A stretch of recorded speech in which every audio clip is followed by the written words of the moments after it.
Sir मैं निर्दोष हूं सर। मैंने किसी का खून नहीं किया सर। जानते हो ये क्या है?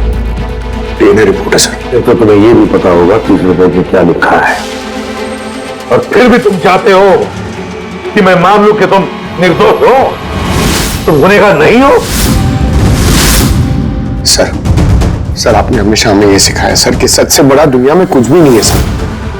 इस केस की भी यही सच्चाई है सर। मैंने किसी का खून नहीं किया सर, मैं सच कह रहा हूं। अगर तुमने खून नहीं किया है तो फिर तुम्हारा खून उस हथियार पे कैसे पंकज? मुझे नहीं पता सर। कैसे नहीं पता तुम्हें? हा?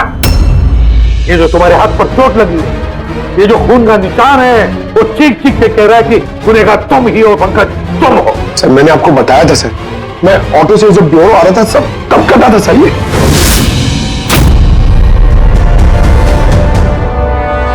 सर ये भी हो सकता है कि कोई पंकज को फंसाने की कोशिश कर रहा हो। पंकज, इस आदमी ने तुम्हारा हाथ काटा था, शायद वही तुम्हारे खून का सैंपल लेके गया हो क्राइम सीन पे डालने के लिए। सर नहीं सर, सैंपल नहीं हो सकता उसके पास। उसने जैसे मेरा हाथ काटा था सर तो वो चला गया था और खून तुरंत नहीं आया था सर, थोड़ा टाइम लगा था। उसके पास मेरा सैंपल नहीं हो सकता सर। अगर तुम्हारा खून किसी ने नहीं लिया तो फिर तुम्हारा खून क्राइम सीन पर सिर्फ एक ही तरीके से जा सकता है पंकज, और वो भी तब जब तुम वहां खून करने गए थे तब। ये क्या बात हुई सर? अगर पंकज को झूठ बोलना होता, हमें गुमराही करना होता तो ये बोल सकता था कि इसका सैंपल कोई लेके चला गया है, मगर इसने सच बोला। इसका सच कोई मायने नहीं रखता क्या सर? हाँ अभिजीत, सच बहुत मायने रखता है, लेकिन फिलहाल इस केस का सच यही है कि इस खून का एक ही सस्पेक्ट है, और वो है पंकज।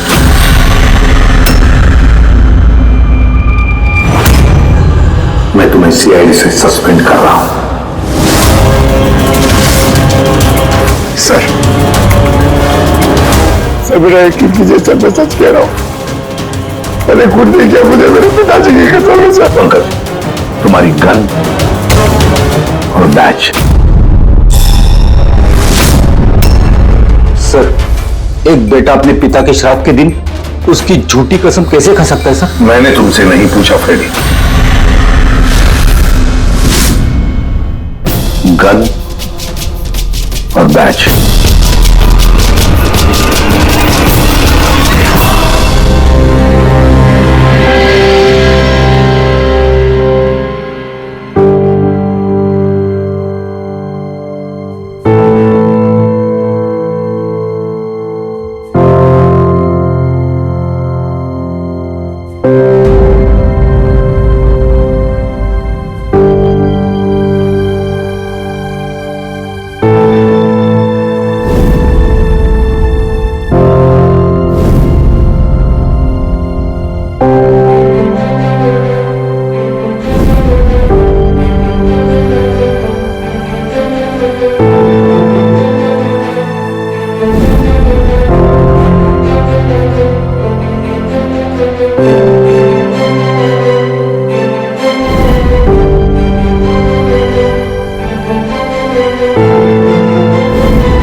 ये एकदम गलत हो रहा है। नो ऑफेंस सर, लेकिन आप हम सब पे ऐसे हमेशा शक नहीं कर सकते। ये तुम क्या कह रहे हो अभिजीत? क्या गलत कहा मैंने? जब भी कभी किसी सीआईडी ऑफिसर के ऊपर झूठा इल्जाम लगता है, आप हम पे कभी भरोसा नहीं करते। ये तुम क्या बोल रहे हो अभिजीत? मुझे तुमसे ये उम्मीद नहीं थी। हमारी भी थोड़ी बहुत उम्मीद है सर आपसे। आपके एक इशारे पे जान देने को तैयार खड़े रहते हैं हम लोग। तो क्या इतनी सी उम्मीद रखना गलत है कि हमारे बुरे वक्त पे आप हमारा साथ देंगे, हम पे भरोसा रखेंगे? तो क्या मैं साथ नहीं दे रहा हूं? सच जाने की कोशिश नहीं कर रहा हूं मैं? सच के इस सफर में आपने कई बार हमारे आत्मसम्मान को चोट पहुंचाई है सर, हमारे फर्ज, हमारी वफादारी पे शक करके। जब मुझ पे झूठे इल्जाम लगे थे, आपने मुझ पे भरोसा नहीं किया था।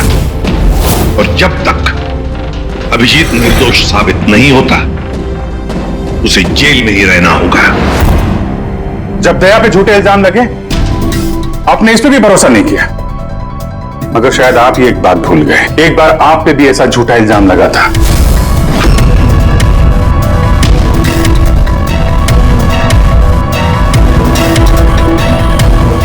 उस वक्त हम में से किसी ने भी आप पे शक नहीं किया था, बल्कि एक मजबूत दीवार बनकर सामने डटे खड़े रहे थे ताकि आपके ऊपर आंच ना आ सके। तो क्या आप वो हमारी हिम्मत, वो ताकत नहीं बन सकते सर? अभिजीत, मुजरिम से भी ज्यादा खतरनाक होता है एक इमोशनल सीआईडी ऑफिसर। तुम इमोशनल बन गए हो अभिजीत। मैं तुम्हें इस केस से हटा रहा हूं।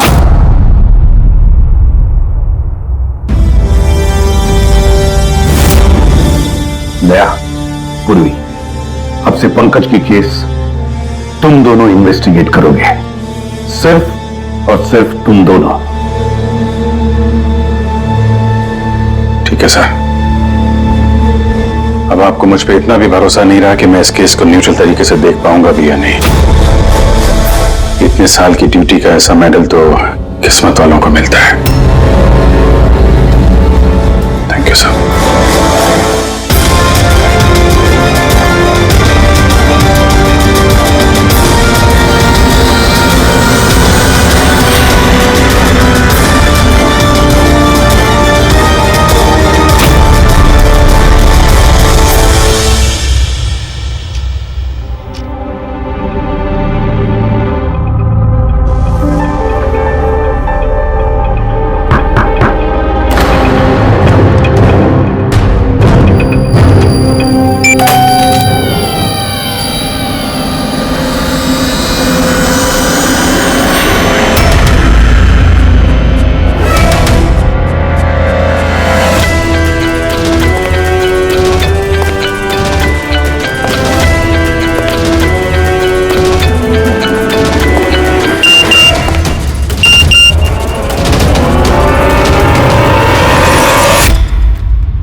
अपनी पीठ मेरी तरफ करके खड़े हो जाओ। चलो ये भी करके देख लेते हैं।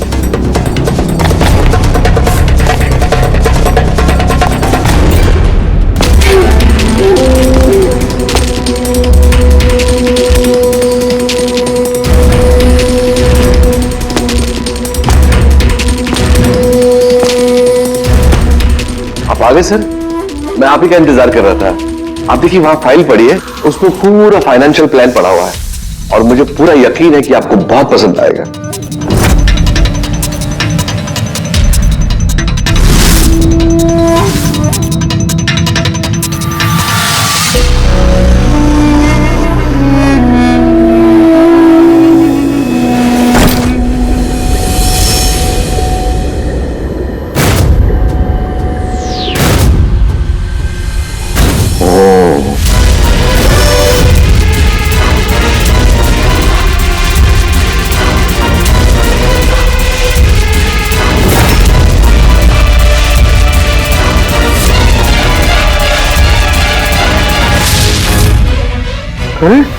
ये तो नकली है।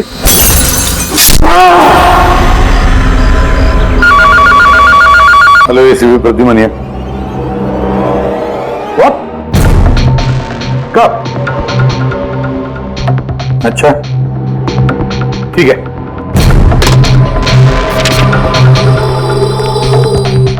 दया, अभिजीत, विक्रम विजय का खून हो गया।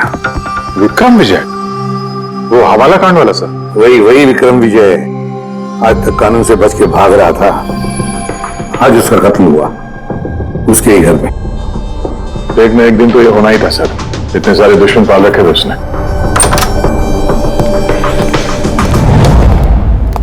सर रियली सॉरी सर, थोड़ा लेट हो गया। क्या बात है पंकज, कहाँ रह गए थे तुम? सर वो डैड का श्राद्ध था सर, आज मंदिर गया था सर पूजा करने।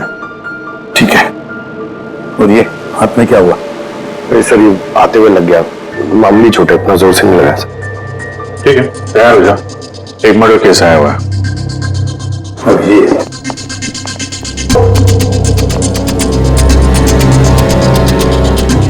किसका मर्डर हुआ है? विक्रम विजय का।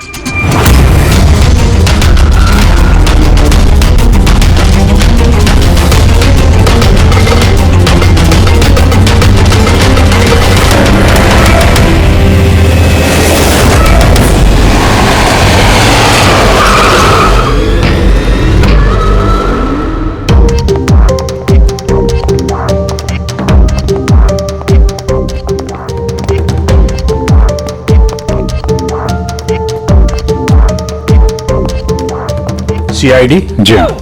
सर मैं गोपाल हूं, विक्रम सर का मैनेजर।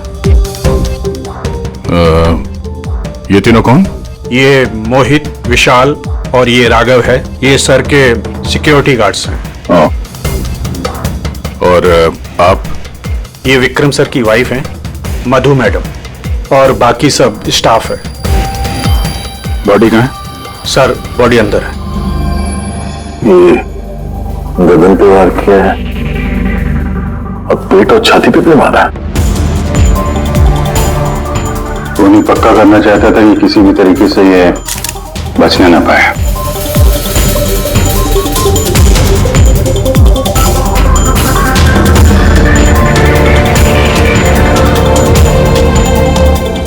लगता है इससे हमला किया है उस पर।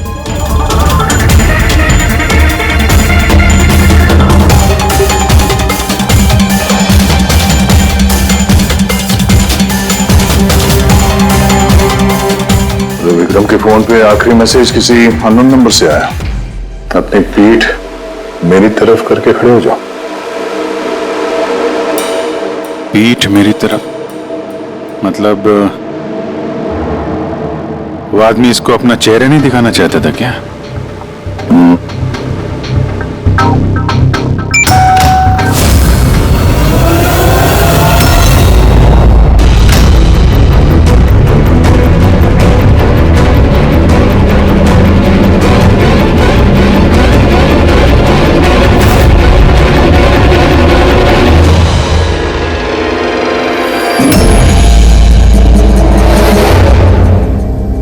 ये देखिए सर, फुलदान में से मुझे क्या मिला है? Audio recording device. Audio recording device? इस कमरे में जो भी बात हो रही थी वो कोई सुन रहा था। सर मैं उसका नाम तो नहीं जानती, और वो जिस तरीके से तैयारियां करवा रहे थे उस हिसाब से तो लग रहा था जैसे वो उनका बहुत खास क्लाइंट हो और वो सिर्फ विक्रम से ही मिलना चाहता था। ये क्लाइंट विक्रम के कांटेक्ट में आया कैसे? सर मेरी वजह से। उसने मुझे पहले कांटेक्ट किया था। वो विक्रम साहब का पूरा इतिहास बहुत अच्छी तरह से जानता था और विक्रम सर उसके इस होमवर्क से बहुत इंप्रेस हुए और उन्होंने मुझसे मीटिंग फिक्स करने के लिए कहा। तो आप उससे पहले मिले थे? नहीं सर, उसने कॉल किया था और वो भी प्राइवेट नंबर से।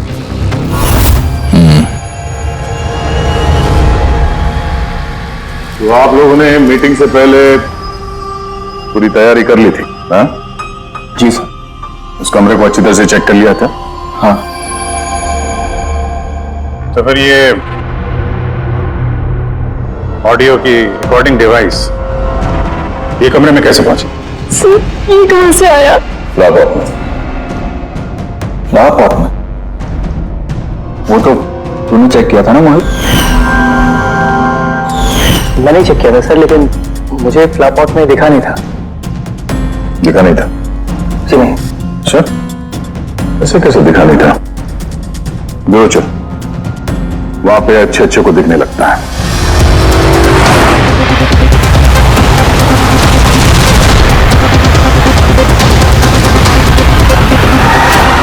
मोहित पे नजर रखना। गोली में चलाना। कैलाश सर आप? कौन है ये? सीबीआई ऑफिसर है कैलाश जी। कैसे है सर? बढ़िया। क्या बात है सर, आपने अचानक रास्ता रोक लिया? अभिजीत, मुझे वो आदमी चाहिए जो तुम्हारी सीआईडी की गाड़ी में बैठा है। मोहित? वो हमारा मुजरिम है सर, हम उसे ब्यूरो ले जा रहे हैं इंटेरोगेट करने के लिए। नहीं अभिजीत, वो मुजरिम नहीं है, एक सीबीआई अफसर है। क्या करें आप? ये मोहित सीबीआई ऑफिसर है? मगर सर ये तो वो गार्ड की नौकरी कर रहा था विक्रम के। दिखावा, सच को छिपाने के लिए। कैसा सच? मोहित एक अंडरकवर है और मेरे कहने पर वहां ड्यूटी कर रहा था, और मेरे कहने पे ही उसने विक्रम के वहां वो रिकॉर्डिंग डिवाइस लगाई थी। और इसीलिए कुछ भी बताने से मना कर रहा था ये। अंडरकवर है, मर जाएगा मगर प्रोटोकॉल नहीं तोड़ेगा। नहीं ठीक है सर, वो एक्चुअली थोड़ी बहुत पूछताछ करनी पड़ेगी, खून का मामला है। जस्ट जनरल बातचीत। और हमें वो ऑडियो रिकॉर्डिंग मिल सकती है सर? हम जानना चाहते हैं कि खूनी और विक्रम के बीच क्या बात हुई थी। आप आ गए सर? मैं आप ही का इंतजार कर रहा था। आप देखिए वहां फाइल पड़ी है, उसमें पूरा फाइनेंशियल प्लान पड़ा हुआ है और मुझे पूरा यकीन है कि आपको बहुत पसंद आएगा। ये नोट तो नकली है। सर ऐसा लगता है कि विक्रम विजय खूनी को जानता है, इसलिए खूनी ने उसे अपना चेहरा देखने ही नहीं दिया। और जैसे ही विक्रम को पता चला कि जो पैसे उसे दिए गए वो नकली हैं, खूनी ने उसे मार दिया और बैग लेके चला गया। तो काम करते हैं, इस मोहित से अंडरकवर टॉप से पूछताछ करते हैं। सॉरी सर, ये केस अभी तक बंद नहीं हुआ है, इसलिए अगर मैं आप लोगों को कुछ भी और बताता हूं तो वो प्रोटोकॉल का उल्लंघन होगा, विच I don't want.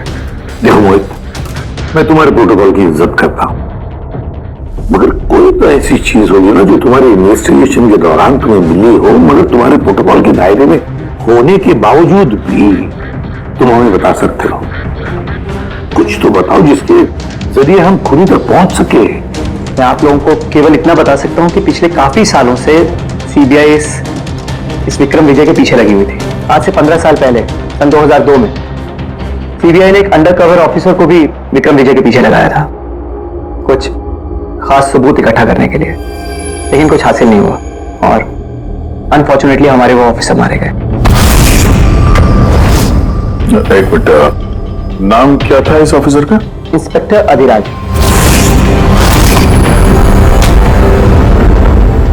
Inspector Adhiraj. इस बोतल पे जो खून है, इस खून में विक्रम की डीएनए के अलावा किसी और का भी डीएनए। विक्रम के डीएनए के अलावा किसी और का भी डीएनए है? तेरे कहने का मतलब है कोई और भी था? कौन था सर उनके? तो अपने क्रिमिनल डाटाबेस में कंपेयर करके देखा, मैच करके देखा तूने? उसकी जरूरत नहीं पड़ी। जरूरत नहीं पड़ी का क्या मतलब है सर उनके? किसका डीएनए है वो? वो डीएनए पंकज का है। व्हाट? वो डीएनए पंकज का है? हमारे पंकज का? हमारे पंकज का। यार ये कैसे हो सकता है? CID officer Pankaj, CID officer Pankaj खून कर सकता है? हमारा एक ऑफिसर खूनी है। लेकिन सर पंकज खून क्यों करेगा? वही तो, सीआईडी ऑफिसर खून क्यों करेगा? सर, विक्रम के घर से 1 किलोमीटर की दूरी पर पुलिस को एक लावारिस मोटरसाइकिल मिली है सर। किसकी मोटरसाइकिल है वो? सर वो पंकज की है।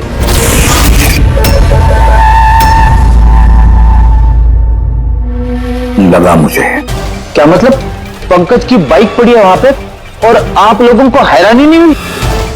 थोड़ी विक्रम विजय जिसकी मौत हुई है आज 15 साल पहले अधिराज जी पंकज के पिता एक अंडरकवर कॉप बॉडीगार्ड बन के विक्रम विजय के खिलाफ सबूत इकट्ठा कर रहे थे और उसी दौरान वो मारे भी गए।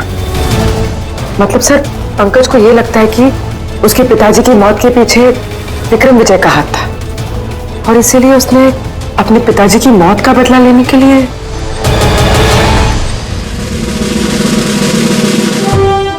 पंकज कहाँ है?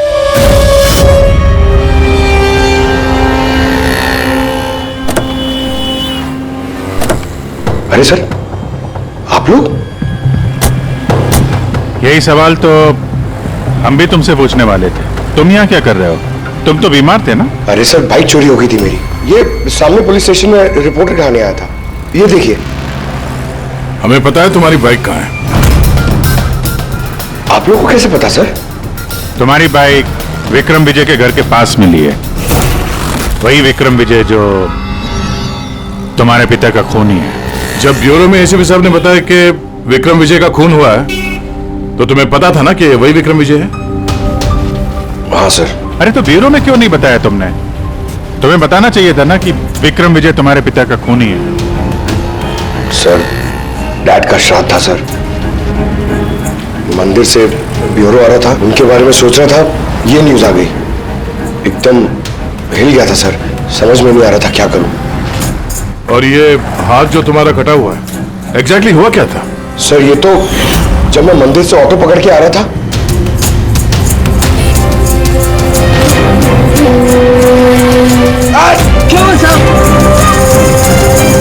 तो एक अनजान आदमी ये घाव देके चला गया यूं ही बेवजह। सर मैं जानता हूँ यकीन करना थोड़ा मुश्किल है लेकिन सच यही है सर। पंकज यार तुम तो हमेशा बाइक पे ब्यूरो आते थे ना, अचानक ऑटो में कैसे आया? अचानक नहीं सर, मेरी बाइक तो 2 दिन से खराब पड़ी है। तो तुम्हारी खराब पड़ी हुई बाइक कोई लेकर गया, उसने उसे रिपेयर करवाया और ठीक होने के बाद उसे एक लावारिस जगह पे छोड़ दिया। वो भी संयोग से एक ऐसे इंसान के घर के पास छोड़ दिया जिसका आज ही खून हुआ और जो तुम्हारे पिता का खूनी भी है। सर आप लोग मुझ पे शक कर रहे हैं?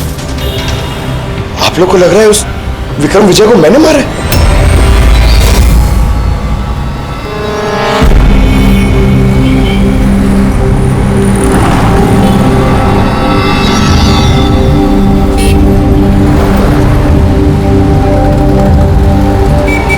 अगर ये पंकज अपने घर से विक्रम के घर पे गया होगा तो वो यहां इस जंक्शन से गुजरा होगा।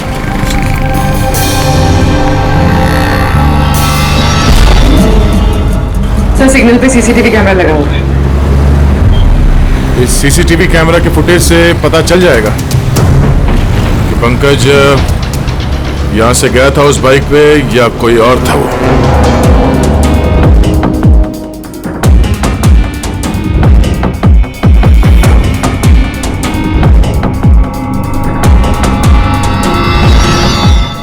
एक मिनट रिवाइंड करना, पॉज करना। सर ये देखिए, ये पंकज की तरह नहीं लग रहा है। बाइक का नंबर है XYA 4784। सर पंकज की बाइक का नंबर भी यही है। ये पंकज इतनी लापरवाही तो नहीं कर सकता कि एक जुर्म करने के लिए जाते वक्त सड़क पे एक और जुर्म करे, सिग्नल तोड़ने का। जरूर कोई है जो पंकज को फंसाना चाहता है और उसी ने सिग्नल भी तोड़ा ताकि हमारा जो शक है पंकज के ऊपर वो और मजबूत हो जाए। मगर सर पंकज को कौन फंसाना चाहेगा? शायद उसका कोई पुराना दुश्मन। सर मेरा ऐसा कोई पुराना दुश्मन नहीं है जो मुझे फंसाने के लिए ऐसी साजिश रचेगा। सर पंकज दिमाग पे जोर डालो, कोई तो होगा। नहीं सर, अगर तुम्हारा कोई दुश्मन नहीं है तो फिर ये खून तुमने ही किया है। तुमने अपने पिताजी की मौत का बदला लेने के लिए, और वो भी उनकी बरसी के दिन। सर मेरा बदला लेने की कोई मेंटालिटी नहीं है सर। मैं खूनी नहीं हूं सर, मैं एक CID ऑफिसर हूं। जहां तक पिताजी की बात है सर, मैंने तो उन्हें ठीक से देखा भी नहीं। सर मुझे तो ऐसा कुछ याद भी नहीं है जो उन्होंने हमारे साथ कोई अच्छा टाइम स्पेंड किया हो या हमारे साथ रहे हो। सर उन्हें तो फर्क भी नहीं पड़ता होगा कि उनका कोई बेटा है जिसे उनकी जरूरत भी है। सर मतलब तुम्हारे पिताजी के साथ तुम्हारे संबंध अच्छे नहीं थे? सर वो एक अंडरकवर कॉप थे सर। वो ज्यादातर अपने काम में बिजी रहते थे। घर गृहस्थी परिवार बच्चे इनसे उनका कोई लेना देना नहीं था सर। ये तो सिर्फ मेरी माँ ने पाला है सर। लेकिन फिर भी पंकज, तुम्हारी अपनी पिताजी के साथ कुछ ना कुछ तो यादें जुड़ी होंगी ना? कुछ भी? बस सर थोड़ा सा याद है मुझे सर। मुझे मेले में ले जाते थे सर वो, मगर मेले में ले जाने से पहले सर वो मुझे हॉस्पिटल ले जाते थे हमेशा। हॉस्पिटल में? वो क्यों? शायद बचपन में वो बहुत बीमार रहता था और वो हॉस्पिटल ले जाते थे और मुझे बहुत दर्द होता था सर। दर्द? पंकज, कहां दर्द होता था? सर पीठ में, यहाँ पे सर। पीठ में? पंकज, डॉक्टर क्या करते थे पीठ में? नहीं सर ऐसा कुछ याद नहीं आ रहा सर। याद करो पंकज, याद करो। सोचो क्या करते थे? तुम्हारी पीठ में इंजेक्शन लगाते थे या पीठ में से खून निकालते थे? क्या करते थे? याद करो। Sir sir sir drill machine से कुछ करते थे सर हॉस्पिटल में। क्या कहा? ड्रिल मशीन से? और उसके बाद तुम्हें पीठ में दर्द होता था? बहुत दर्द होता था सर। मैं हफ्तों तक सीधे बैठ भी नहीं पाता था। और फिर घर जाने के बाद तुम्हें नींद सी आती थी? कुछ अजीब सा लगता था? चक्कर आता था? हाँ सर। सर मेले में भी जब मैं धूप में जाता था तो नींद में ही रहता था सर। ऐसे चक्कर आते रहते थे सर बस। लेकिन सर इस बात का इस केस से क्या लेना देना? लेना देना है बॉस। मुझे लगता है इसके पिताजी ने इसकी बहुत छोटी उम्र में इसका बोन मैरो डोनेट करवा दिया था। लेकिन सर बच्चों का बोन मैरो डोनेट करवाना तो गैरकानूनी है ना? गैरकानूनी है, लेकिन मुझे लगता है बॉस पैसे की वजह से या किसी भी और वजह से उस डॉक्टर ने इसके पिताजी के लिए ये सब कुछ किया था। वो ठीक है सर, लेकिन मेरी समझ में अभी भी ये नहीं आ रहा है कि इस बात का इस केस से क्या कनेक्शन है? कनेक्शन ऐसे है पूर्वी कि कई बार जब बोन मैरो डोनेट किया जाता है तो जिसे बोन मैरो डोनेट किया जा रहा है उस व्यक्ति को ह्यूमन काइमेरिज्म हो जाता है। ह्यूमन काइमेरिज्म? ये क्या है सनकु साहब? यूं समझो कि जिस व्यक्ति को बोन मैरो डोनेट किया जा रहा है उस व्यक्ति के शरीर में 2 डीएनए पैदा हो जाते हैं। एक डीएनए वो जो उसका खुद का है ओरिजिनल, और दूसरा डीएनए वो जो बोन मैरो जिसका ट्रांसप्लांट हुआ है उसका। इसका मतलब है सर पंकज का बोन मैरो जिसे मिला शायद उसके खून में भी ये पंकज का डीएनए शामिल है। Exactly that. बस मुझे लगता है कोई बहुत ही खास होगा वो जिसके लिए पंकज के पिताजी ने ये सब कुछ किया। कोई ऐसा खास आदमी जो पंकज के पिताजी इंस्पेक्टर अधिराज के बहुत ही करीब था और उसकी मौत का बदला लेने के लिए उसने ये खून कर डाला। पर कौन?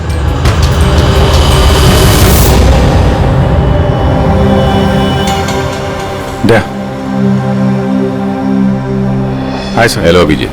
हाय दया, कैसे हो? गुड। सॉरी आपको यहाँ ऐसी जगह पे बुलाना पड़ा। अभिजीत, जो इंफॉर्मेशन तुमको चाहिए थी वो ना तो सीआईडी ऑफिस में दी जा सकती थी और ना मेरे ऑफिस में। थैंक यू सर आपकी मदद के लिए। पंकज एक ईमानदार ऑफिसर है सर, और आपकी मदद से शायद हम उसकी बेगुनाही साबित कर पाए। अभिजीत, तुम्हें याद है एक खतरनाक मुजरिम था राका, उसको पकड़ने में तुमने मेरी मदद की थी, तो समझ लो मैं उसी का बदला चुका रहा हूं। दोस्ती में बदले नहीं चुकाए जाते सर। एक्चुअली हमें पंकज के पिता इंस्पेक्टर अधिराज जी के बारे में जानकारी चाहिए, जितनी भी आप दे सकें। आपने काम किया है ना इंस्पेक्टर अधिराज के साथ? हाँ दया, अधिराज बहुत ही ईमानदार अफसर था और बहादुर भी। मुझे तो ये कहने में गर्व होता है कि हमने एक साथ काम किया। सर एक्चुअली हमें ये पता करना था कि उनके अंडरकवर मिशन के दौरान उनके कभी किसी से कोई खास रिश्ते बने थे। आई मीन कोई नया परिवार, ऐसा कुछ। अभिजीत, ये जो अंडरकवर की दोहरी जिंदगी होती है, मुश्किल होता है जीना। एक पुलिस वाला भी तो इंसान ही होता है ना, और उसे भी वो चौकट कभी कभी नहीं लगनी चाहिए जो वो लांग गए। मतलब उनको भी किसी से प्यार हुआ था? उनका कोई दूसरा परिवार भी था? हाँ, अधिराज की दूसरी पत्नी बच्चे को जन्म देने के बाद गुजर गई। ओह, और अधिराज जी की मौत के बाद इस दूसरे बच्चे का क्या हुआ? ये राज हमेशा राज ही बना रहा कि अधिराज ने उस दूसरे बच्चे को कहाँ रखा, कैसे पाला, और वो बच्चा कहाँ गया, कभी किसी को नहीं मिला। और ये जो बच्चा है दूसरी शादी से, क्या उम्र रही होगी उसकी? ये पंकज से कोई 2-3 साल बड़ा होगा। शादी पंकज की माँ से पहले हुई थी, पर बच्चा दूसरी बीवी से पहले हुआ था। शायद उसे कोई बीमारी होगी जिसकी वजह से अधिराज जी ने पंकज का बोन मैरो उसे दिलवाया होगा। और अपने पिता की मौत का बदला लेने के लिए खून शायद पंकज के सौतेले भाई ने किया है। पर अब सवाल यह उठता है कि पंकज का यह सौतेला भाई है कौन और अभी कहाँ है? मुझे कुछ अंदाजा हो रहा है कि क्या हुआ होगा उसके साथ। कैलाश जी, हमें एक मदद और चाहिए। इस अंडरकवर मिशन के दौरान और कौन कौन लोग थे आपके साथ, उन सब की जानकारी चाहिए, और अधिराज जी की पूरी कुंडली भी। अभिजीत, ये जरा मुश्किल होगा। जानता हूं सर, ये थोड़ा मुश्किल है, लेकिन किसी की बेगुनाही साबित करनी है, और आप यकीन रखिए सारी इंफॉर्मेशन हमारे बीच में रहेगी, बस। ओके। अरे यार, और कितना इंतजार करना पड़ेगा? ये लोग टाइम पे आते क्यों नहीं?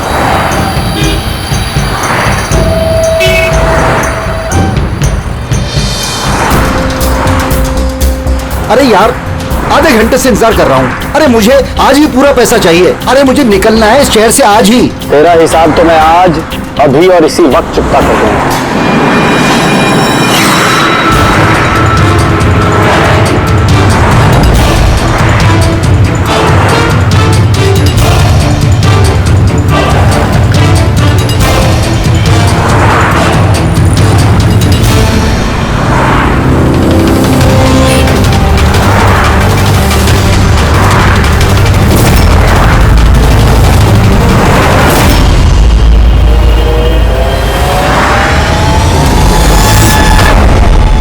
तेरा अकाउंट सीआईडी बंद करेगी।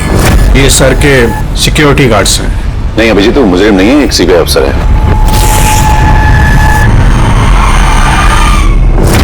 पिता के कर्ज को पूरा करना हर बेटे का धर्म होता है सर, और जो बेटा ऐसा करता है वही अच्छा बेटा कहलाता है, और वो हूं मैं। तुमने तो किया नहीं, मैंने लिया अपने पिता की मौत का बदला। देखो मोहित, तुम दोनों के पिताजी इंस्पेक्टर अधिराज एक नेक, ईमानदार और बहादुर इंस्पेक्टर थे। क्या लगता है तुम्हें, उन्हें तुम जैसे मुजरिम बेटे पर गर्व होगा या पंकज जैसे ईमानदार सीआईडी ऑफिसर पर? तो सच बात तो यह है कि पिताजी को हमेशा से इस पंकज पर गर्व था, और प्यार भी वो इससे ही ज्यादा करते थे। मुझे तो उन्होंने अनाथ आश्रम में डाल दिया था सर, ताकि उनके दूसरे परिवार पे कोई आंच ना आ सके। वो ये बात बताती तो हमारे पास आई क्यों नहीं? मैं तो भाई हूं तुम्हारा यार। हम दोनों मिलकर पकड़ते विक्रम को, और कानून के रास्ते। नहीं चाहिए थी मुझे तुम्हारी मदद। हमारे पिताजी के कातिल को कैसे पकड़ना है और कैसे उससे बदला लेना है, ये सारी प्लानिंग मैंने कर रखी थी सर, बहुत सालों से। और यही कारण है कि मैं सीबीआई ऑफिसर बना, और ठीक हमारे पिताजी की तरह ही एक अंडरकवर ऑपरेशन पे गया विक्रम विजय के खिलाफ। लेकिन इस बार उसे सजा दिलवाने के लिए नहीं सर, बल्कि उसे खत्म करने के लिए। एक सीबीआई ऑफिसर होकर भी तुमने जुर्म किया। तुम जैसे लोगों की वजह से ही लोग कानून पर विश्वास करने से कतराते हैं। इस काम में केतन ने तुम्हारी मदद की थी ना? हाँ सर, केतन भी मेरे पिताजी के साथ काम करता था। वो भी एक अंडरकवर कॉप था। उसी ने मुझे सब कुछ बताया और उसके बताने से ही मुझे पता चला कि बचपन में मेरा एक ऑपरेशन भी हुआ था। और जब तुम्हें पता चला कि तुम्हारे खून में 2 डीएनए, एक तुम्हारा दूसरा मेरा, तो तुमने खून करके मुझे ही फंसा दिया। हाँ, और इसीलिए मैंने अपना खून बहाकर उस हथियार पे डाल दिया था और उसके बाद तुम्हारा हाथ काटा ताकि एक तीर से 2 निशाने लग जाए। मेरे दोनों दुश्मन, हमारे पिताजी का कातिल वो विक्रम विजय। हेलो कैलाश सर, सर मैंने विक्रम विजय के रूम में ऑडियो डिवाइस लगा दिया।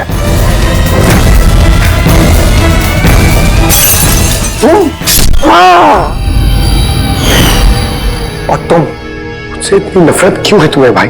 क्यों ना करो तुमसे नफरत? आज तक सब कुछ तो तुम्हें मिला है। हमारे पिताजी का नाम, उनका प्यार, उनकी इज्जत, सब कुछ। और दुख की बात तो यह है कि ये सब कुछ मिलने के बाद भी तुम्हें इतना सा भी होश नहीं था कि हमारे पिताजी का कातिल है कौन। अगर आज मैं नहीं होता तो हम दोनों के पिताजी का कातिल आज भी जिंदा होता और खुला घूम रहा होता। और तुम्हें क्या मिला हुआ है? जेल? और खून करके तुम्हारे पिताजी को क्या मिला मरने के बाद? शर्मिंदगी?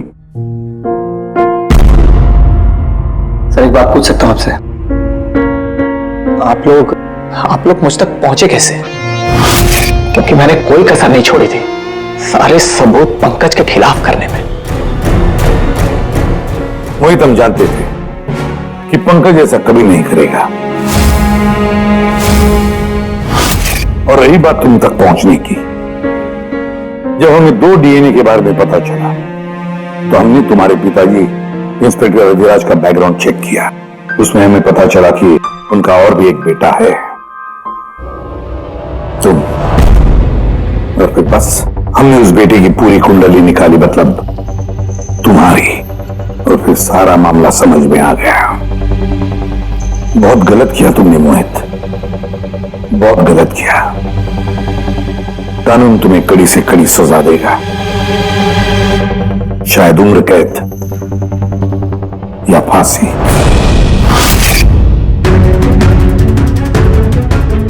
फ्रेडी,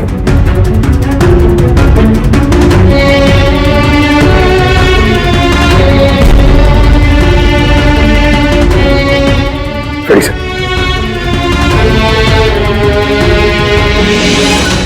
मैं जानता हूं तुम्हारे दिल में सिर्फ मेरे लिए कड़वाहट है, मगर मुझे पता ही नहीं था कि मेरा कोई एक भाई है। मुझे नहीं मालूम कि तुम्हारे साथ क्या होने वाला, मगर तुम एक बात हमेशा याद रखना, मैं तुम्हारा इंतजार कर रहा हूं। I'll wait for you.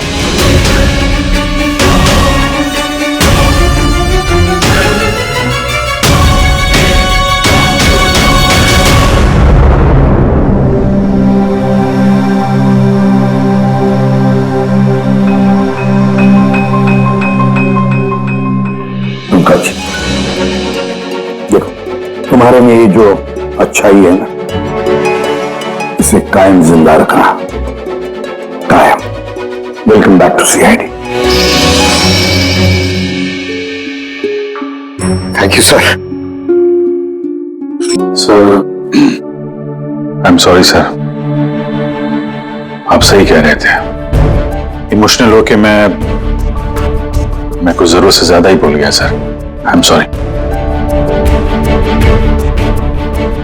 देखो अभिजीत, तुम सब लोग मेरे लिए ना सिर्फ सीआईडी ऑफिसर्स हो, बल्कि मेरा गुरु हो, मेरा आत्मविश्वास हो, मेरी ताकत हो। और एसीपी प्रद्युमन ने आज तक अपनी ताकत पर कभी शक नहीं किया और ना कभी करेगा। इम्तिहान की घड़ियां तो आती है और आती रहेंगी भी, मगर फर्ज की राह पर चलते वक्त अगर अपने बेटे पर भी गोली चलाना क्यों न पड़े, हाथ कांपने नहीं चाहिए।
ठीक है, अभी घर से निकला हूं, बस थोड़ी देर में पहुंच ही जाऊंगा।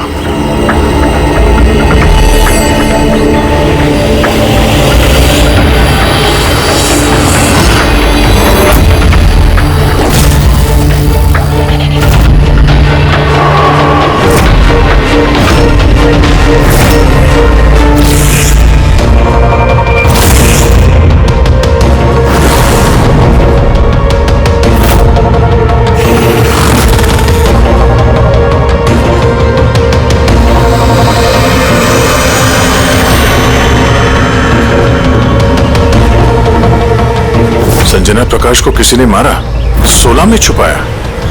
हम तीनों के घरों में एक ही मैसेज है। समझ में नहीं आ रहा किसी ने मजाक किया है या फिर सचमुच कोई मदद मांग रहा है। नहीं यार, मजाक तो नहीं लग रहा है। सर, मजाक में कोई इतना जोखिम क्यों उठाएगा?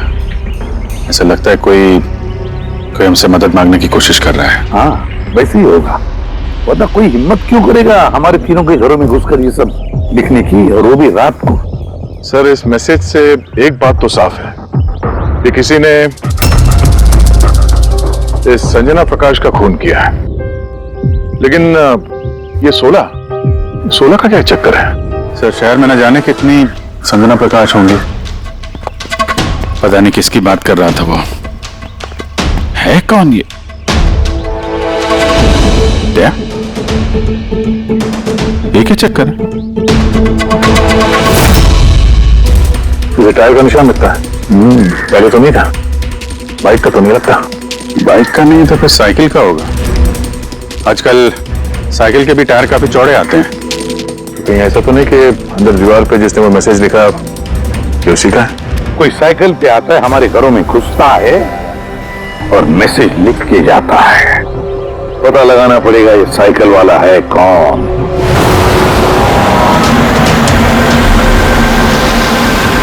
ये शहर की सबसे मशहूर साइकिल की दुकान है सर, शायद यहाँ कुछ पता चल जाए। आइए सर, क्या चाहिए? कुछ इन्फॉर्मेशन चाहिए। सीआईडी यहाँ?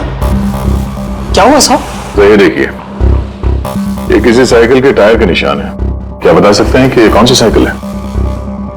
आइए सर।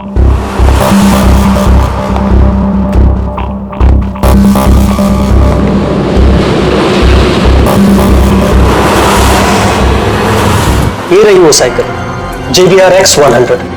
JBR X100।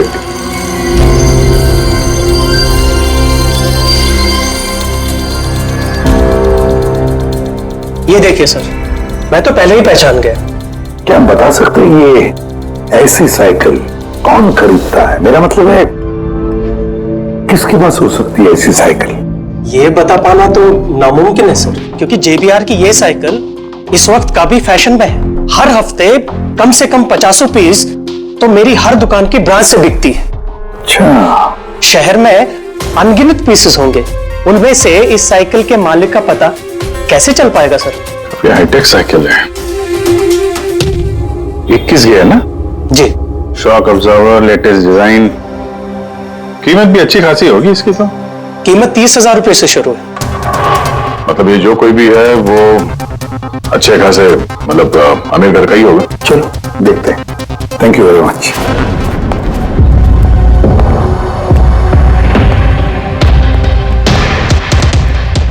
वैसे तो कुछ खास इंफॉर्मेशन तो नहीं मिली। लगता है इन्वेस्टिगेशन कुछ थोड़े अलग तरीके से करना पड़ेगा। संजना और 16। संजना तो समझ में आ रहा है, पर ये 16 क्या है? एड्रेस भी हो सकता है, तारीख भी हो सकती है। समझ में नहीं आ रहा है आखिर ये सारा चक्कर है क्या?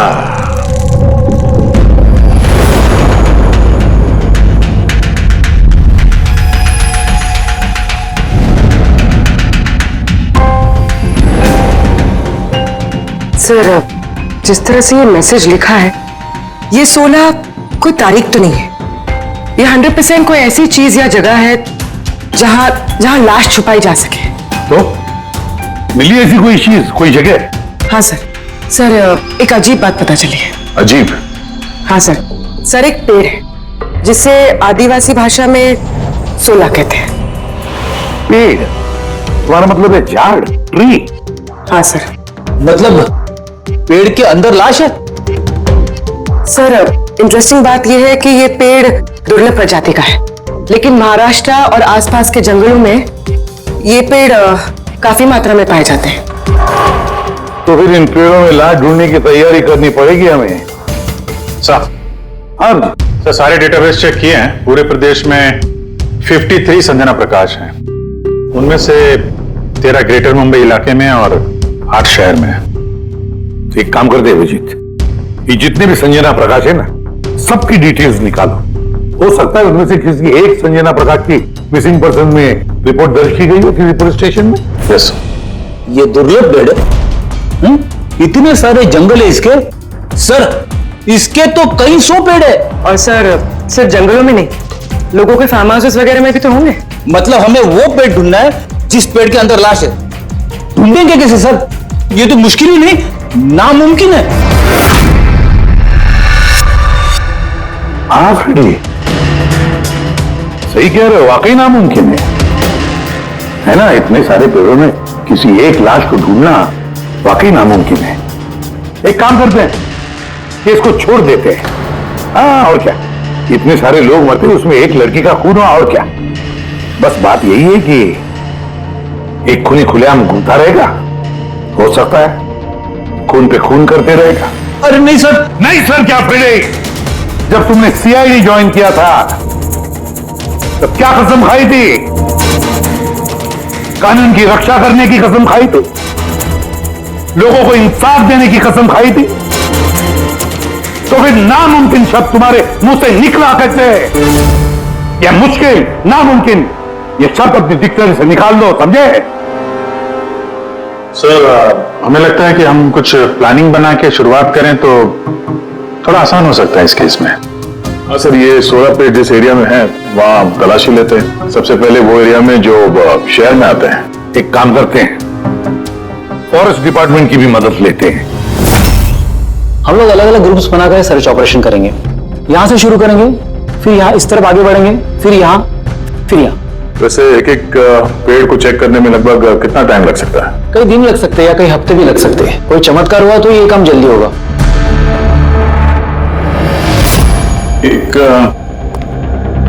एक बात बताइए, 16 का पेड़ है, ये आमतौर पे ऐसे ही खोखला होता है क्या? नहीं, सारे पेड़ ऐसे नहीं होते। तभी कुछ कुछ पेड़ अंदर से खोखले हो जाते हैं। वो कैसे? इन पेड़ों को एक खास बीमारी हो जाती है। एक खास किस्म के बैक्टीरिया का हमला इस पे होता है और पूरा का पूरा पेड़ खोखला हो जाता है। मतलब जिस पेड़ में लाश छुपाई गई होगी वो खोखला होगा? चलो, थोड़ा काम आसान हो गया। हमें वो पेड़ ढूंढने हैं जो खोखले हैं। अच्छा, ऐसा कोई एरिया है जहाँ के ये 16 के पेड़ों में इस तरह की कोई बीमारी फैली? कुछ 1.5-2 साल पहले चणकोली फॉरेस्ट, उसमें ये बीमारी पाई गई। ये यहाँ पे काफी तेजी से ये बीमारी फैली थी और जब तक हम इसका इलाज कर पाते बहुत सारे पेड़ बर्बाद हो गए थे। और ये सारे 16 के पेड़ थे? जी हाँ। ये पेड़ अब भी वहां है? बहुत सारे।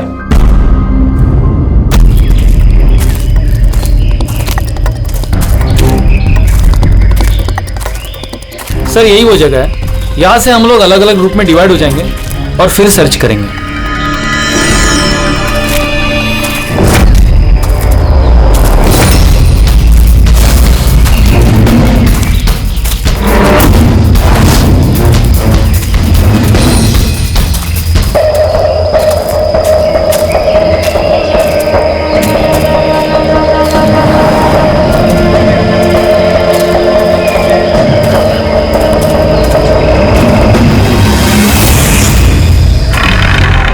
सर, सब जगह चेक कर लिया, किसी ने भी संजना प्रकाश के गुमशुदा होने की रिपोर्ट नहीं लिखवाई है। और शहर में जो 8 संजना प्रकाश है, उनका क्या? वो सब तो सही सलामत है सर, मैंने सबको चेक कर लिया है। कहीं कोई गड़बड़ तो नहीं? एक गड़बड़ है सर। मैं जब अलग अलग पुलिस स्टेशन में संजना प्रकाश के गुमशुदा होने की रिपोर्ट देख रहा था तब मुझे एक बड़ी अजीब बात पता चली है। क्या अजीब बात? जल्दी बताओ। सर, ये जो गुमनाम मैसेज मिला है ना, वो सिर्फ हमें नहीं मिला है, बल्कि पिछले कुछ महीनों में 4 अलग अलग पुलिस स्टेशन में किसी ने बिल्कुल वैसा ही एक गुमनाम मैसेज भेजा है। मुंबई, नासिक, पुणे, लोनावाला। बस तो फिर उन चारों पुलिस स्टेशन में से हम पता लगाएंगे उस गुमनाम मैसेज भेजने वाले के बारे में।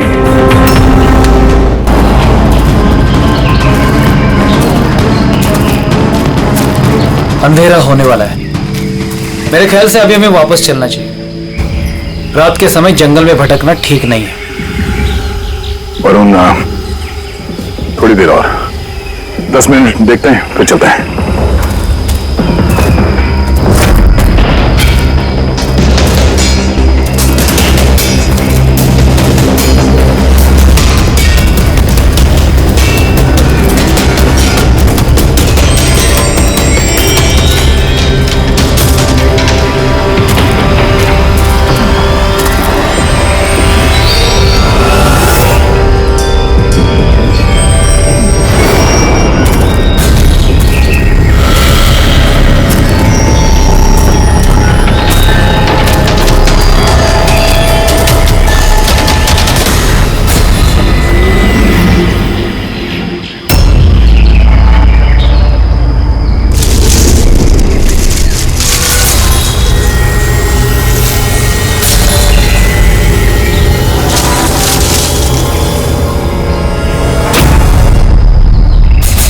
लगता है यहाँ पे कुछ है।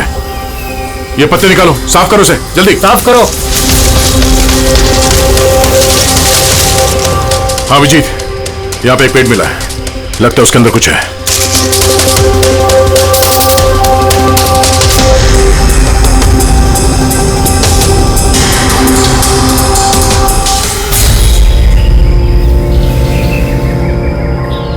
ये कंकाल किसी लड़की का है,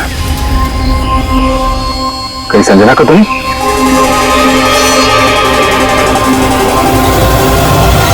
हाँ सर, बिल्कुल ऐसा ही मैसेज हमें भी मिला था कुछ टाइम पहले। देखो जरा कौन है। सब ये देखे। संजना को किसने मारा? 16 में छुपाया? हमें लगा कोई मजाक कर रहा है, मोहल्ले के बच्चे वगैरह, इसलिए सच्चाई का पता लगाना जरूरी नहीं समझा आप लोगों ने? कैसे पता लगाते सर? ना कोई लीड थी, ना कोई संजना नाम की लड़की की मिसिंग रिपोर्ट, ना कोई लावारिश लाश, तो फिर सर लीड तो नहीं, पर मैंने अपने लेवल पे इन्वेस्टिगेट जरूर किया था, पर ना ही मैसेज भेजने वाले का कोई पता मिला और ना ही खून या अपहरण हुआ हो, लिहाजा मुझे इसे मजाक मानकर छोड़ देना पड़ा। यह है वो मैसेज जो मुझे पुलिस स्टेशन की दीवारों पर लिखा मिला। बिल्कुल यही लिखावट है, हमें भी ठीक ऐसे ही मैसेज मिला था।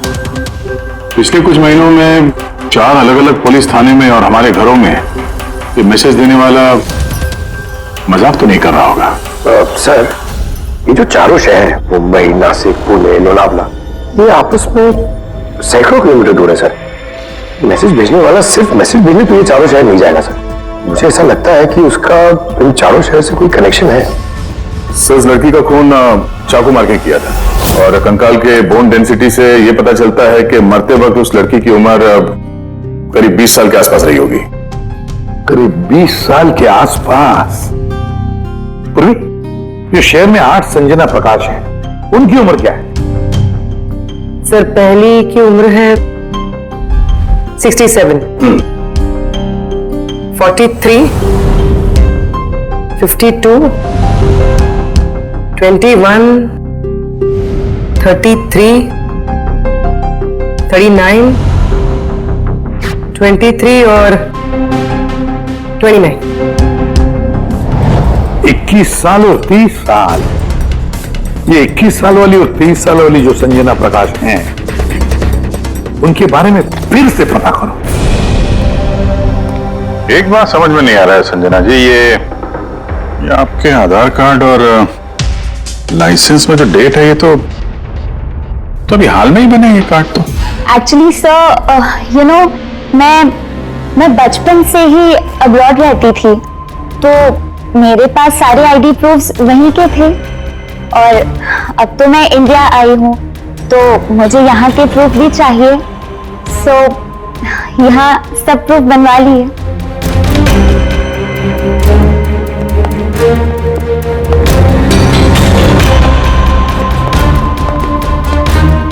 सर, ये साइकिल देखिए।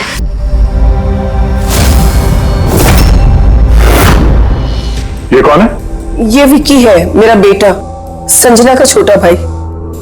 विक्की देख नहीं रहा, कहाँ है विक्की? मैं लेकर आती हूँ सर।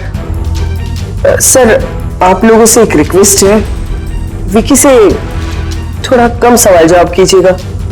क्या है ना, वो अजनबी लोगों से डर जाता है, उसे ऑटिज्म है।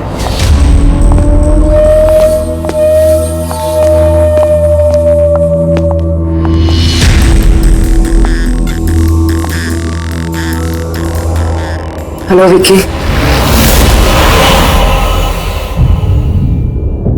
वो क्या है कि ये अनजान लोगों से, अनजान जगहों से काफी घबरा जाता है।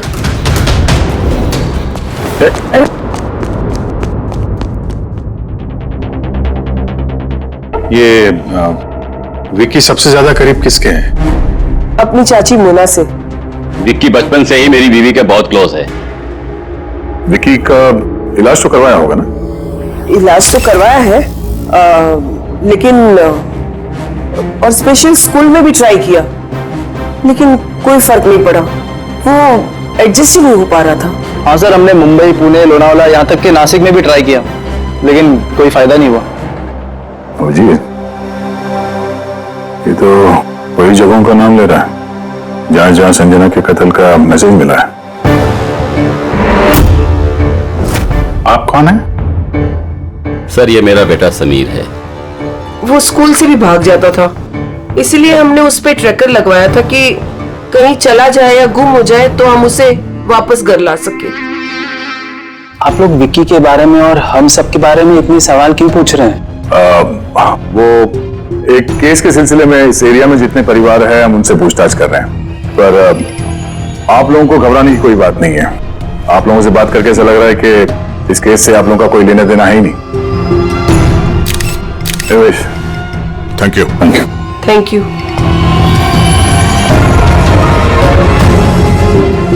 चलो यहाँ से। संजना कुछ ठीक नहीं लग रही, पता करना पड़ेगा। सर, ये एज प्रोग्रेशन सॉफ्टवेयर है। इसकी मदद से हम ये पता लगा सकते हैं कि ये 5 साल की बच्ची 22-23 साल में कैसे दिखेगी। सर, ये देखिए।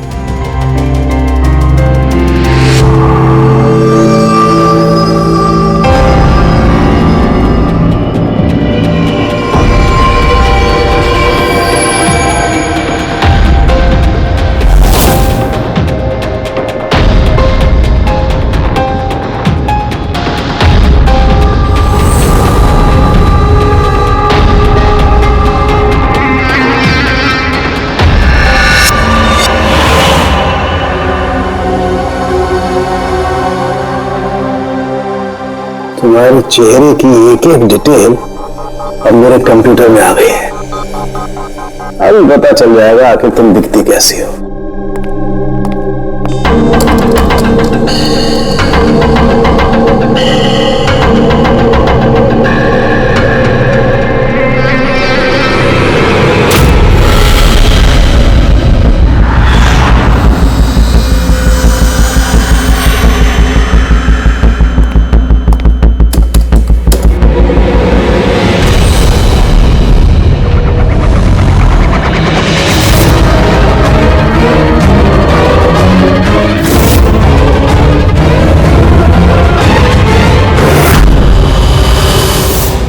तो कोई और है सर। अभिजीत, ये असली संजना प्रकाश है।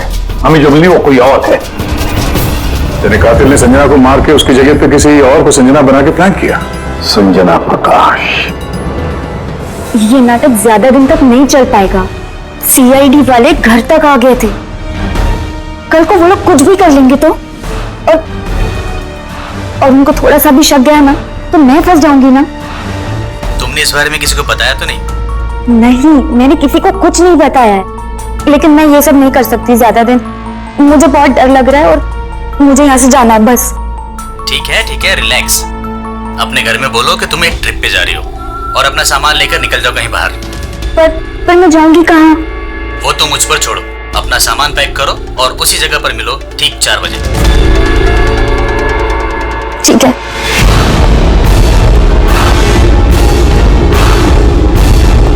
संजना कहाँ है? सर। संजना। सर, सुनिए ना सर। किधर है? बुलाती हूँ सर। आप लोग यहाँ? हम संजना को गिरफ्तार करना है। क्या? आप उसे गिरफ्तार क्यों कर रहे हैं? ऐसा उसने क्या किया है? एक कत्ल में शामिल है वो। हमारे पास उसके खिलाफ वारंट है। नहीं इंस्पेक्टर साहब, आपसे कोई गलती हो रही है। मेरी बेटी ऐसा नहीं कर सकती। इंस्पेक्टर साहब, बहुत सालों के बाद मैंने अपनी बेटी को पाया है। मैं उसे फिर से खोना नहीं चाहती। फिर से खोना नहीं चाहती मतलब? संजना 8 साल की थी, तभी मेरा और मेरे पति का तलाक हो गया। संजना को लेकर मेरे पति यूएस चले गए और उसके बाद कभी संजना से मुझे मिलने नहीं दिया।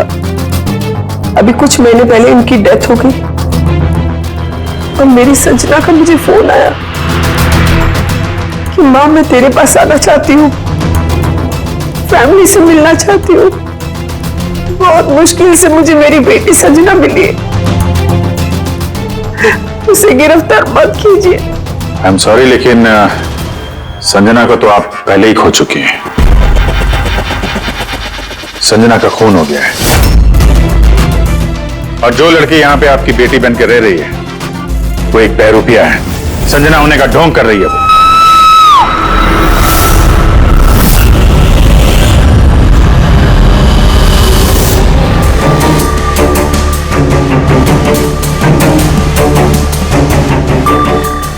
Is that? Oh no.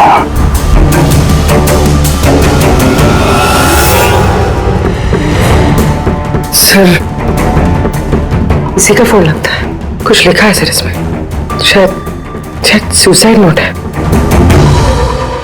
मैं असली संजना को मार के उसकी जगह लेना चाहती थी, ताकि ऐशो आराम से जी सकूं। संजना को मार के उसकी मौत के बोझ के तले जीना मुश्किल हो रहा था, इसलिए अपनी जान दे रही हूँ। रेडी पंकज, लाश को फॉरेंसिक लैब भेजने का इंतजाम करो और यहाँ पे जितने भी लोग हैं उन सब की डिटेल्स ले लो, कौन किस वक्त कहां पर था। नहीं नहीं नहीं, ये सही नहीं है। इसने आप नकते तभी क्यों की जब हम इसे गिरफ्तार करने इसके घर में आए। अचानक जमीन जग गया क्या इसका?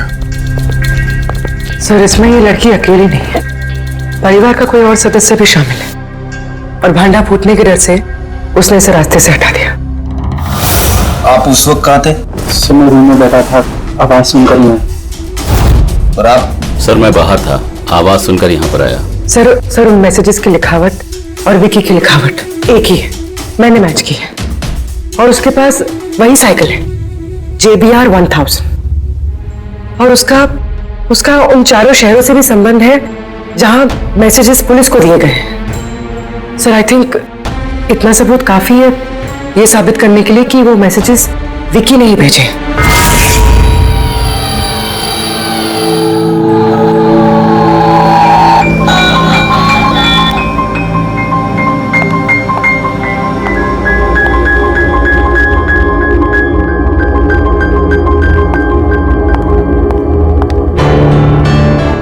डरो मत बेटा, देखो कौन है, तुम्हारे दोस्त है बेटा, तुमसे बात करना चाहते हैं।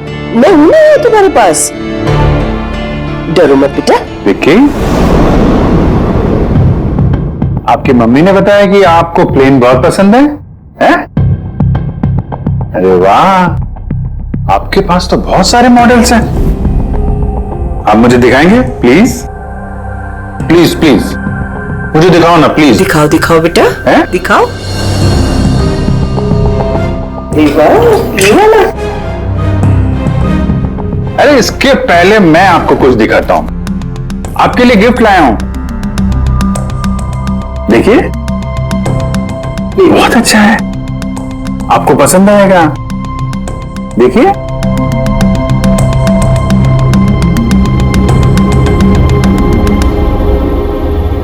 Wow, vintage plane.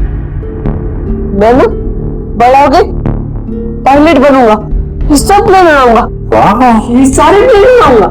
मुझे भी बैठाओगे? पक्का पक्का। अरे वाह, अरे सुनो, मेरा एक दोस्त है, रियल में पायलट है, आप चाहो तो मैं उससे बात कर लेता हूं, आप उसके साथ प्लेन में घूमना है, मम्मी को भी साथ में ले जाना, क्या बोलते हो? क्या बात है यार। अच्छा सुनो, एक बात बताओ, संजना दीदी के बारे में आपको कैसे पता चला? अरे विक्की, ये क्या बात हुई यार, हम लोग फ्रेंड है भाई, हमसे क्या छुपाना है? देखो मैं पुलिस हूं, आप तो खुद बताना चाहते थे ना संजना दीदी के बारे में, हैं? प्लीज बताओ कैसे पता चला? कुछ नहीं पहले मैं रात को। किसी को जरा सा भी शक नहीं हुआ कि मैं असली संजना नहीं, नकली संजना हूं। अब असली संजना की लाश हमेशा के लिए 16 में छिपी रहेगी। हम यहाँ ऐश करेंगे।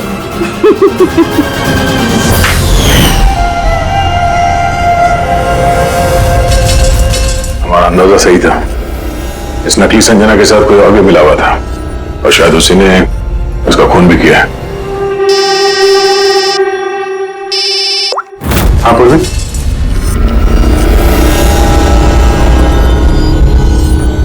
कहां पे? ओके ओके, इस नकली संजना के बारे में क्लियर मिल गई है।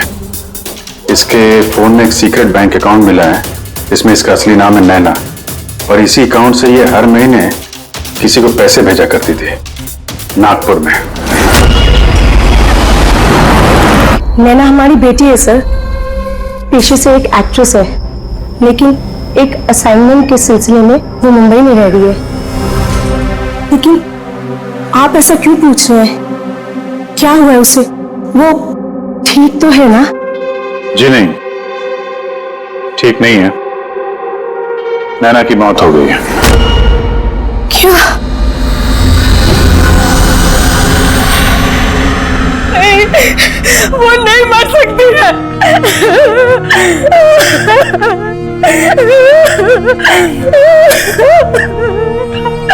कल उसने फोन करके मुझसे बात की।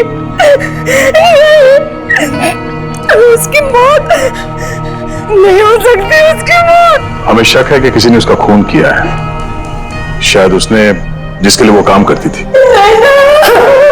मैम प्लीज प्लीज संभालिए। नैना को हम लोग वापस नहीं ला सकते, लेकिन उसके कातिल को पकड़ के उसको इंसाफ दिला सकते हैं। प्लीज संभालिए अपने आप को। किसके लिए काम करती थी वो? मुझे ज्यादा कुछ नहीं मालूम है। उसे एक अच्छा ऑफर आया था, काफी खुश थी वो। बोली माँ बहुत अच्छा रोल है। जॉब का ऑफर मुंबई से आया था। मे महीना। Thank you very much. मई महीना यानी जब संजना इंडिया वापस आ रही थी तब संजना के नाम पे 50 करोड़ का ट्रस्ट था, जिसमें से 60% पिछले कुछ महीनों में और बाकी के बचे पैसे पिछले हफ्ते में एक विदेशी अकाउंट में ट्रांसफर किया गया है, जिसको हम ट्रेस नहीं कर सकते। यानी किसी ने नैना को अपने काम के लिए इस्तेमाल किया और काम खत्म होते ही रास्ते से हटा दिया। और कौन? ये राज तो नैना के साथ ही खत्म हो गया। शायद नहीं, मेरे पास एक प्लान है। संजना का खून हुआ है, ये सच तो नैना ने कबूल कर ही लिया था, लेकिन उसका कातिल अभी भी खुला घूम रहा है, और वो कातिल इसी घर का कोई सदस्य है। लेकिन ज्यादा देर तक बचेगा नहीं, क्योंकि उसको पकड़ने के लिए हमारे पास एक प्लान है, और विकी की मदद से हमारा ये प्लान पूरा हो सकता है। विकी ने हमें इस कत्ल के बारे में बताया था, यानी कातिल के बारे में उसे जरूर कुछ मालूम है, पर वो बता नहीं पा रहा है। अगर कोई बच्चा बुरी, डरावनी या खतरनाक चीज देख लेता है तो शॉक या स्ट्रेस से बचने के लिए उनका दिमाग उस बात को एक कोने में ब्लॉक कर देता है। उन्हें वो बात याद तो होती है, लेकिन पूरी तरह से नहीं। विकी के साथ भी ऐसा ही हुआ, इसलिए वो हम तक वो मैसेज पहुंचा तो पाया, लेकिन और डिटेल्स नहीं दे पाया। इसीलिए हमने दिल्ली से एक ऑटिज्म स्पेशलिस्ट को बुलाया है, जो एक यंत्र और एक खास तकनीक ब्रेन पैटर्न रीडिंग के जरिए ऐसे बच्चों के दिमाग में जो चीज छुपी होती है उसको पढ़ लेती है। हम उसके सर पे एक खास डिवाइस पहनाएंगे और बाद में उसे अलग अलग हर किसी की तस्वीरें दिखाएंगे। पहचान, याददाश्त और ऐसी सारी जानकारियां दिमाग के अलग अलग कोने में स्टोर होती है, और तस्वीरें देखने के बाद उस डिवाइस में एक लाइट जलेगी, और जिस तस्वीर को देखने के बाद दिमाग के अलग अलग हिस्सों में लाइट जली या फिर EEG यानी इलेक्ट्रोएन्सेफेलोग्राम ऊपर नीचे हुआ, तो उससे पता चल जाएगा कि यही वो कातिल है जिसको विकी ने देखा था। मोना चाची, विकी बाबा अपने कमरे में नहीं है। क्या? विकी बाबा अपने कमरे में नहीं है। कहाँ गया? पता नहीं। क्या हो गया उसे? कुछ भी करके उसे ढूंढ के लाई है, कुछ भी कीजिए आप। वो स्कूल से भी भाग जाता था, इसलिए हमने उस पे ट्रैकर लगवाया था। अगर ट्रैकर लगा है तो उसे ट्रैक कर सकते हैं ना हम लोग। हाँ, एक मिनट।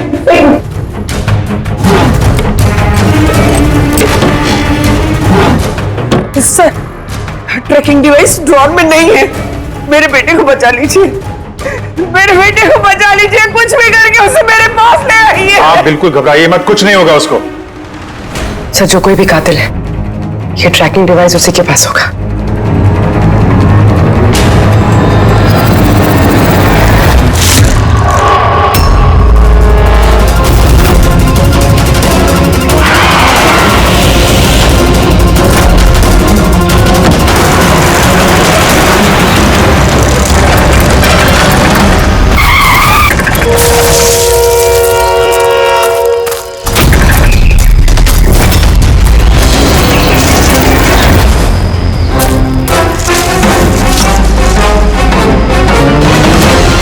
विकी नहीं है तो विकी कहाँ है?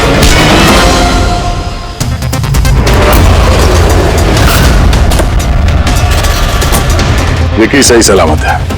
विकी कभी खोया ही नहीं था, इसीलिए उसे ढूंढने की जरूरत नहीं है।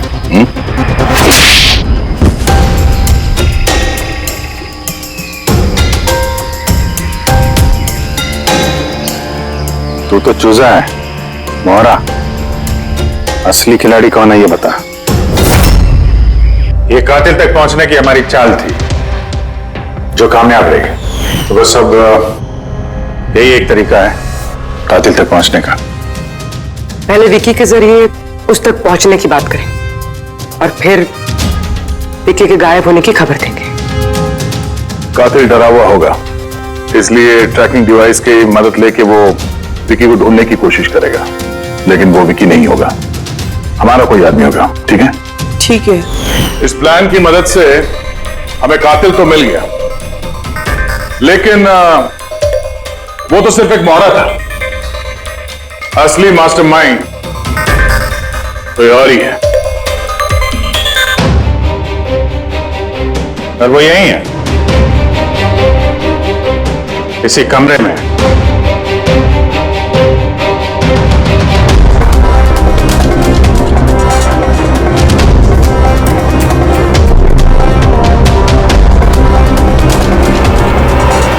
कपिल, क्या प्लान बनाया है तुमने?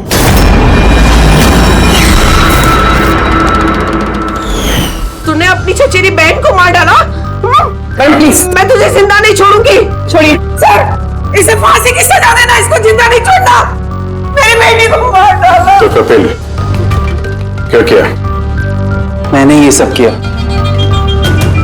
मैंने संजना को मारकर उसकी लाश को ठिकाने लगा दिया और फिर उसके बदले मैं दूसरी संजना को ले आया। I am so excited. कितने सालों के बाद सबसे मिलूंगी, मॉम से, बाकी सबसे। सब लोग कितना खुश होंगे ना। इसीलिए तो मैंने किसी को बताया नहीं। सबको अच्छा सा सरप्राइज देंगे। क्यों? हाँ, मजा आएगा। गाड़ी की रोक दी साहब, लगता है गाड़ी खराब हो गई। मैं देखता हूं।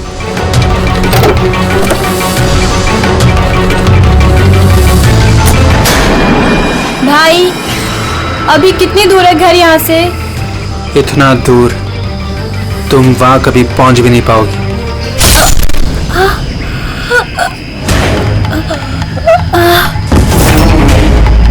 उसके बाद हमने संजना की लाश को सोला के पेड़ में छुपा दिया। फिर नैना जो एक एक्ट्रेस है,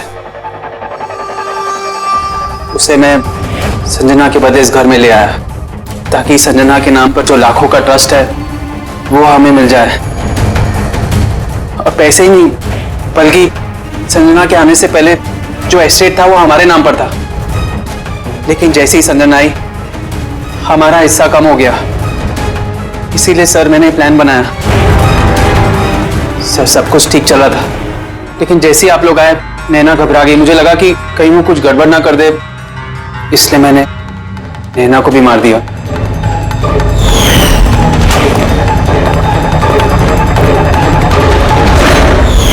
लेकिन आप लोग ने सारे प्लान पर पानी फेर दिया।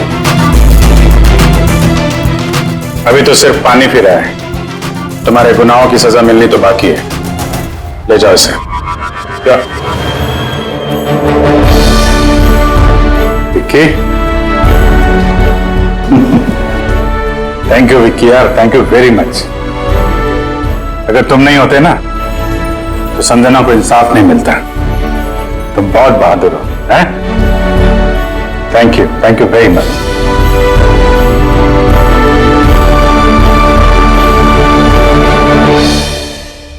इस तरह के और भी एपिसोड देखने के लिए हमारे चैनल को सब्सक्राइब करें और बेल आइकन दबाना ना भूलें।